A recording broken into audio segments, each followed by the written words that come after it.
Hey everyone, welcome back. I'm Fawn. This is Navigating Gluten Free. We're just trying to figure out how to navigate this life gluten free. Alright?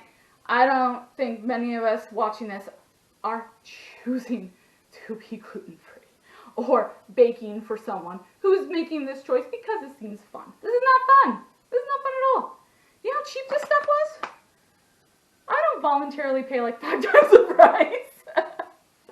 But anyways, what we are doing here is we are taking regular pastry flour. This is Bob's Red Mill. It doesn't really matter the brand, but the main ingredient in this is wheat. This is the flour that is meant for pastry flour. So when you're using a regular recipe, your grandma's recipe, whatever, and it says you need pastry flour, that's what this is. Okay, so what we are going to do, what our goal is here today, is we want to see how much flour and how much water take to go to certain stages. Okay, so we're going to take a cup of this flour and we are going to add a little bit of water at a time. We're going to weigh it as we go. So we're going to have the cups, we're going to have the teaspoons, we are going to have the ounces, we are going to have the grams, and we're going to have all of this data so that we can see how much water it takes to make the pastry flour good to that crumbly stage.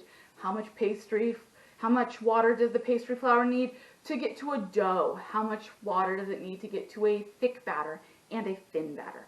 Okay, so we're going to do all of these different things, and we're going to figure this all out, so when we go to do our gluten-free baking, we'll get that all done. And just so you know, this is not my house. This is a little corner that I found that is away from my home because all this flour in the air will hurt my family and me so much. So I just can't do it. Alright, so I'm going to gear up. I'm going to get some gloves, I'm going to get some goggles, I'm going to tie my hair back, and I'm going to put a mask on because I don't want to get sick doing this. But I really want to get this information so that we can use it to make better baked goods, right? I want to make better gluten-free baked goods, and I'm sure you do too. So I'm going to gear up with all that stuff. I will be right back, and we will mix all of this up together, and we'll see what happens, okay? All right. Okay, welcome back. So we are working with the pastry flour here. So this is Bob's Red Mill, and this comes up a lot, but Bob's Red Mill actually has a separate, they have a separate mill for their wheat flours, all the gluten-containing ones, and they have a separate one that they do just the gluten-free at. And that's why you see a difference sometimes between the cost or the packaging and stuff on the gluten and gluten-free. Whew. And how am I going to get that open? Alright, we're going to figure this out. So we're going to do, first of all, is we are going to use our 1 cup measure, and we're going to weigh it out. And we're going to see how much 1 cup of this weighs. And then when we're adding the water to it, we're going to be able to see how much water we need to add.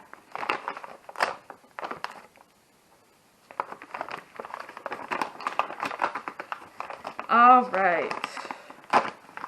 I have got that bag open. Okay.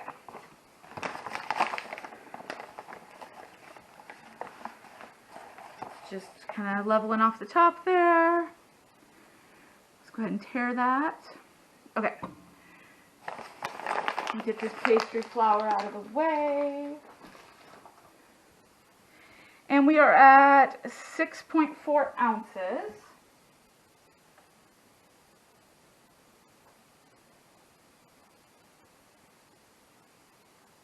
And if we convert that into grams, we're at 181. Okay.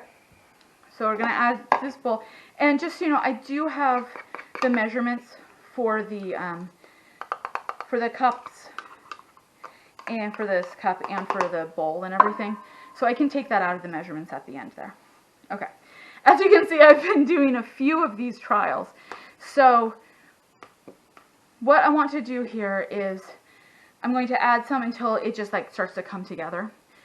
Now on some of these others, like the bread flour, I've been really getting like clumpy and just like having a hard time with the with that gluten to really make it a batter. So let's see what we can do here. Okay, so we're going to start with 5 teaspoons. So 1, 2, 3, 4, 5. Okay.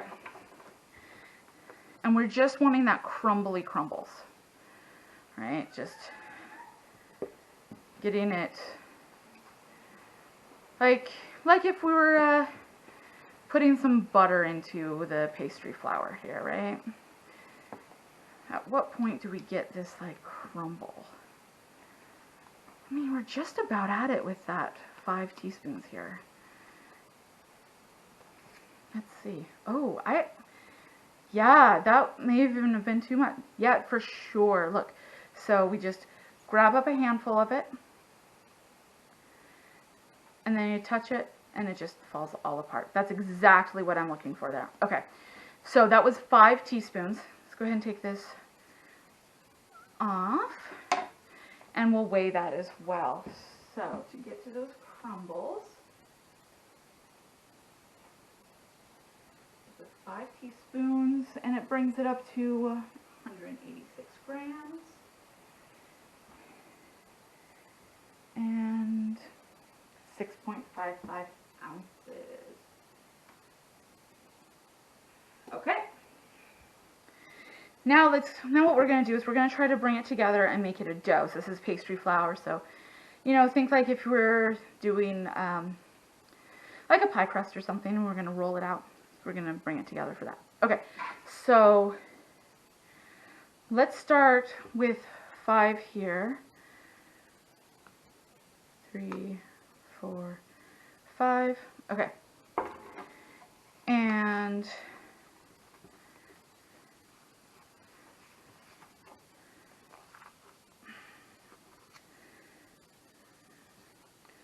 oof, we're getting close. Okay. So let's add some more.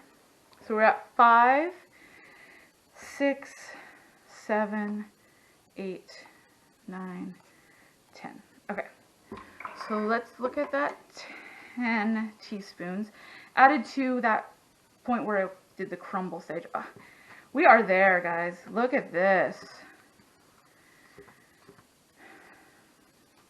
We are definitely, I don't want to develop the gluten in it too much by mixing it around too much, but I could definitely pick it up and create, like, you know, knead it and get all of it together into a dough. Okay. So we were doing 10 teaspoons to get it to a dough.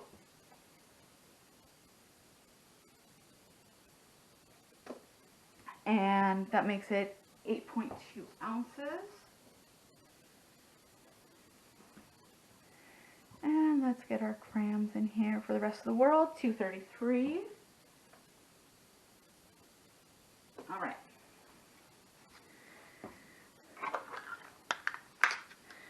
So now we want to make it into a very thick batter. So this flour is taking a lot less water to make it into each stage. So I don't want to add too much here. Okay. Okay, so we're going to need a little bit more. Let's just add, so this is going to be 3/8 of a cup. I don't want to develop that gluten too much, but I don't want to make it too thin at each stage. I don't want to use too much of it. I want to see just that time when I can make it into that nice thick batter. You know, like we're doing a really thick cake batter or something like that. So we are going to, let's take it all the way up to half a cup of water. Okay. And let's see what happens here. And I think that's what we're going to do. So it's going to be half a cup here. All right. And it's all kind of sticking together because of the gluten, but yeah,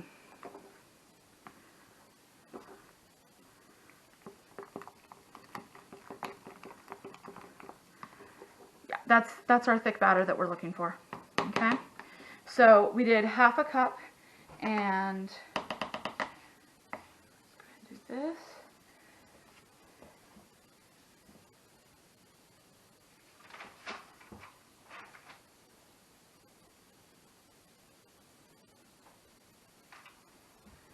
We're at 327 grams.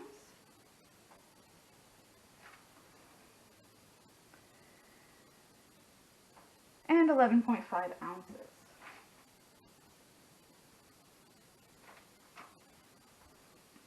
Okay, so now what we want to do is we want to make this into a thin batter, like a pancake batter. Something that we could dip something else to coat it in, that sort of a thing. We don't want to make it too thin though, like I said. We want a pancake batter, so we want it to hold its shape a little bit still. So not quite thin like a crepe batter.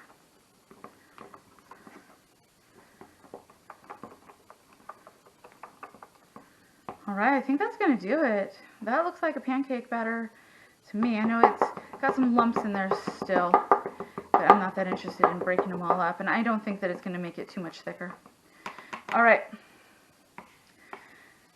let's go ahead. That was only an additional 1/4 cup, and let's get our final measurements here.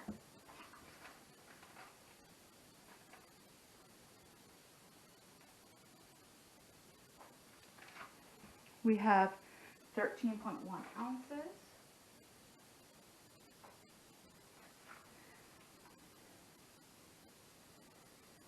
And 371 grams. Okay. So what I'm going to do now is I'm going to clean this stuff up. I'm going to give the chickens a nice little treat here. And then we'll take a look at all the numbers that I've got and see if we can make any sense of any of it. All right. Be right back.